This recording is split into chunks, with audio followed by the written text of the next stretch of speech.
Because my sister was killed at that riverbank. It happened during a family dinner. When I asked my son why he avoided the path near the riverbank every day on his way to school, his response was shocking. "What?" His words sent a chill down my spine because my son had a mysterious power. When I glanced at my husband beside me, he was even paler than I was, trembling uncontrollably. "What are you talking about? Stop telling creepy stories." He raised his voice and then left the room. However, he didn't know that the truth would soon be revealed, and he would experience real fear. I got married when I was 28. My husband, Leonardo, fell in love with me and actively pursued me from the moment we met. At his request, we left my familiar San Francisco and started our newlywed life in a nature-rich countryside. My job allows me to work anywhere as long as I have a computer, so I am not bound by time or place. Gardening and strolling along the riverbank nearby became my hobbies. At 30, I gave birth to our daughter, Iris, and 5 years later, we were blessed with our son, Weston. We lived peaceful and happy days. In this life, the only thing that concerned me was Leonardo's behavior towards me. "Where did you go today?" One evening during dinner, as I was setting the table, Leonardo came into the living room after work and approached me. "Where did I go?" "Just to the usual supermarket for some shopping." When I said that, Leonardo placed his bag on the sofa, loosened his tie, and for some reason, looked me up and down. "You went to the cafe near the city hall, didn't you? Why are you hiding it?" "I didn't mean to hide anything. I ran into a friend at the supermarket entrance, and since we had some time, she invited me for a coffee." According to Leonardo, one of his colleagues who went out for lunch happened to see me and told him about it. Leonardo, who works at the city hall, has always been meticulous and wanted to keep track of my actions since we were dating. "Don't lie to me." "Of course not." This was our usual interaction, and I fully understood that Leonardo asked these questions out of deep love and concern for me. However, to our 7-year-old daughter Iris, it seemed like Leonardo was accusing me. Whether I was cooking, cleaning, or relaxing on the sofa, she would cling to me and never leave my side. I found the way Leonardo and Iris vied for my attention both a bit troubling and endearing. But then, an incident occurred that shook our daily life. It was around the time when the end of summer could be felt. On a slightly windy day after a hurricane had passed, Leonardo suggested we go to the nearby riverbank. "Hey, isn't it dangerous with the river still swollen? We don't have to go today." I opposed the idea, but Leonardo insisted. "Today is the only day I can take off." He didn't seem to want to change his plans. "And I want to get closer to Iris." Hearing that, I didn't want to miss the opportunity. I thought it was a chance to bridge the gap between Iris, who was always clinging to me, and Leonardo. I couldn't disregard Leonardo's effort to cherish family time amidst his busy work schedule. In the end, the 4 of us decided to go out together. After arriving at the riverbank, we unloaded the gear from the car. I started preparing for the barbecue with Weston, who was 2 years old, on my back. Iris helped carry the tools and food. Leonardo set up a small tent and placed our belongings inside. "We'll go swimming in the river until the food is ready." He took Iris by the hand and walked towards the riverbank. However, a few minutes later. Iris is drowning! What? At Leonardo's scream, I dropped the skewers and tongs I was holding and ran towards the river. I reached out, and for a moment, I saw Iris's distressed face before she was quickly swallowed by the deep and complex currents of the river. I immediately ran back to the tent to call for help, searching for my phone in my bag, but I couldn't find it. I was sure I put it here, so why? Meanwhile, Leonardo was running along the river, chasing after Iris. I followed him, shouting Iris's name until my voice was hoarse. At that moment, I saw someone walking along the riverbank. I explained the situation and borrowed their phone to call for help. A search for Iris began immediately, but by the evening, when she was found downstream, Iris had already passed away. In just a moment, Iris's life ended. Unable to accept reality, I was in a daze, overwhelmed by the sudden loss of Iris. Leonardo, taking my place, calmly made the arrangements for Iris's funeral. I was grateful for his composure and found it reassuring, but I was in such deep despair that I couldn't even express my gratitude. I couldn't eat, and time just passed by. However, after a few days, I noticed something. Strangely, whenever I cried thinking about Iris, Weston would start crying too. And when I looked at photos of Iris with fond memories, he would be in a good mood by my side. It feels like he understands my feelings. At first, I thought it was just a coincidence, but after experiencing it several times, my sorrow began to ease just a little. I can't keep being sad forever. I have to raise Weston well, for Iris's sake too. I vowed to cherish the future I would walk with Weston. 5 years passed, and Weston was now 7 years old. One day, while the three of us were having dinner, I remembered that Weston's teacher had called earlier that day. "Weston, the school called and said you haven't been using the path near the riverbank to go to and from school. They recommend using that path, and the other roads have a lot of cars and are dangerous, so I want you to use that path." I tried to convey this as calmly as possible, without getting angry. Why don't you follow what you're told? Stop doing things that make your mother worry. You don't have to say it like that. Maybe there's a reason? I admonished Leonardo, who was glaring at Weston, and looked into Weston's face. He was a quiet and gentle boy who wouldn't break rules without a reason. Then, Weston put down the fork he was holding and looked straight at me. I don't want to pass by that riverbank because Iris was killed there. What? I was so shocked by Weston's words that I could barely respond. But Leonardo, who was next to me, turned even paler. What's wrong? You look pale. No! It's just that Weston suddenly said something creepy. Leonardo stammered as he answered. Don't say things that make me lose my appetite. He scolded Weston and went to his room, even though we were still in the middle of dinner. I felt suspicious of Leonardo's behavior. This was because I had experienced strange things before, as if Weston could foresee danger or the future. One day, while driving on our usual route, Take that way today. Weston insisted.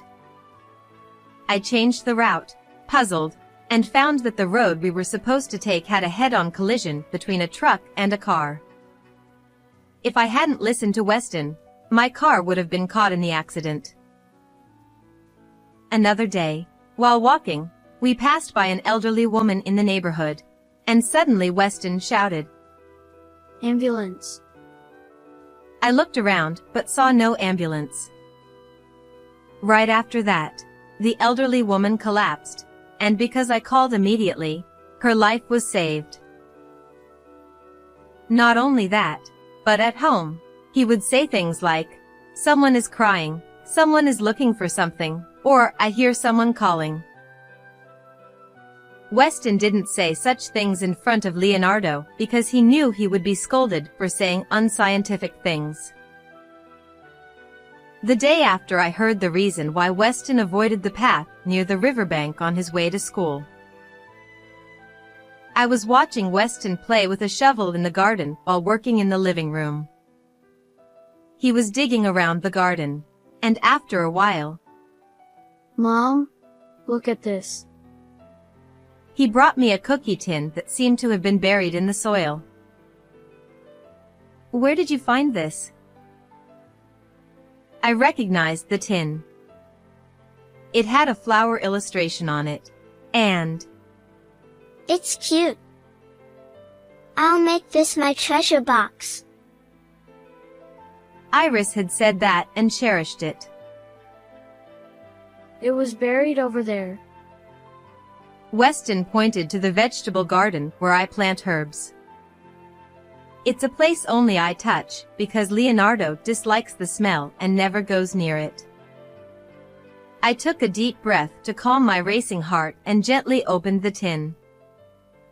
Inside, along with toy accessories, shiny stones, and letters from friends, was a letter written by Iris.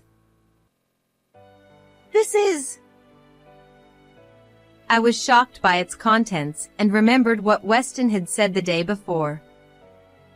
Suddenly, I had an idea and started searching for some data on my computer.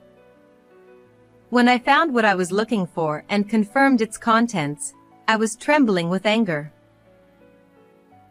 That night, I asked Leonardo to make time for a talk. What is it?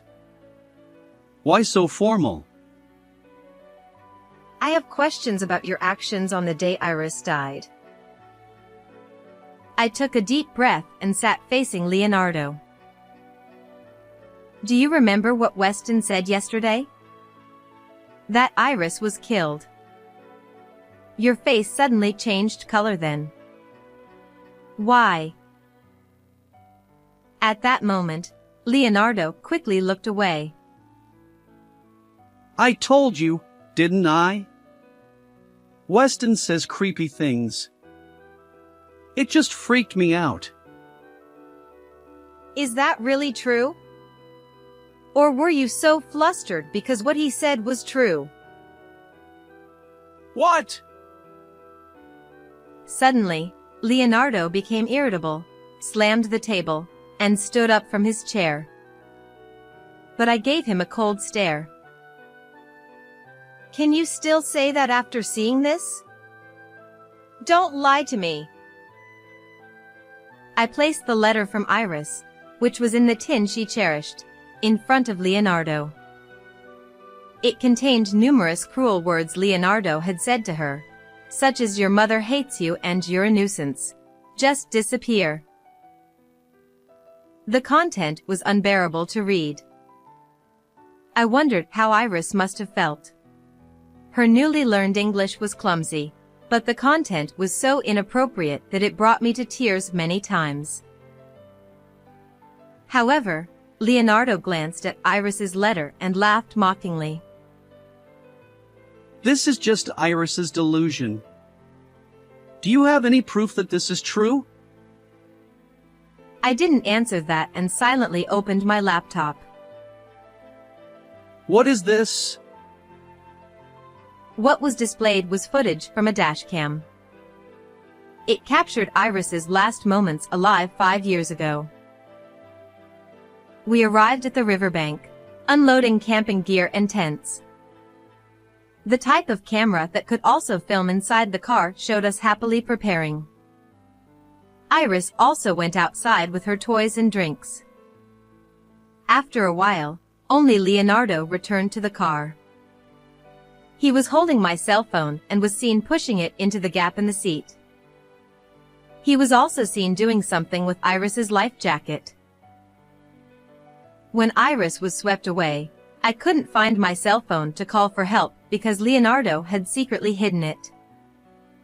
Moreover, he had likely tampered with the life jacket so it would come off easily. It was a planned action to drown Iris and delay the call for help. Why is footage from 5 years ago still here? I thought I deleted it.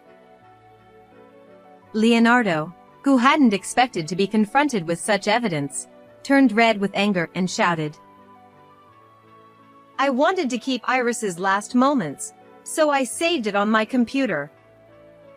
It was too painful to watch for years. But after Weston's words, I thought maybe. I kept staring at Leonardo.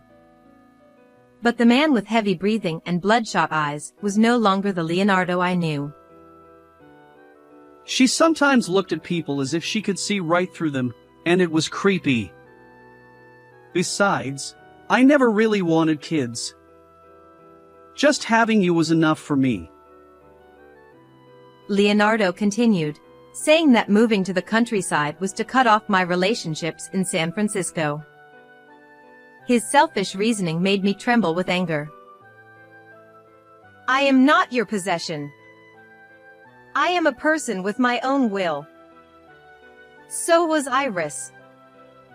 Taking a life for your selfish reasons is unforgivable. Thinking of Iris's regret, tears flowed uncontrollably. I can't live with you anymore. I'm divorcing you. That's the one thing I can't allow. I will never let you go. At that moment, Weston, who I had told to stay in another room, opened the living room door. He must have heard our shouting. Weston, get out. Go back to your room. Leonardo shouted angrily, but Weston, unafraid, stared at him intently. Dad, let Mom go. The moment Weston's quiet voice echoed in the living room, I was startled. It sounded like Iris's voice. Leonardo was also shocked, his eyes wide open. I knew you hated me. But did you hate me enough to kill me? Leonardo turned pale and began to tremble. Stop it! You drowned me in the river and thought you could stay with Mom forever? Stop it! Please! Leonardo cried out, clutching his head and collapsing to the floor, muttering repeatedly, I'm not wrong. I'm not wrong. I hugged Weston tightly. Surely, Iris was also within him. I love both Iris and Weston. I'm sorry I couldn't protect you from your father. I understand how you feel, Mom. Don't worry. But I wish we could have spent more time together. Weston said with a slight smile, his face overlapping with Iris's image. Encouraged by that smile, I turned to Leonardo. Please atone for your sins properly. And apologize to Iris. I called the police on the spot, and Leonardo, with his head hung low, was taken away. After that, Leonardo was arrested and sentenced to a long prison term for driving our child to death.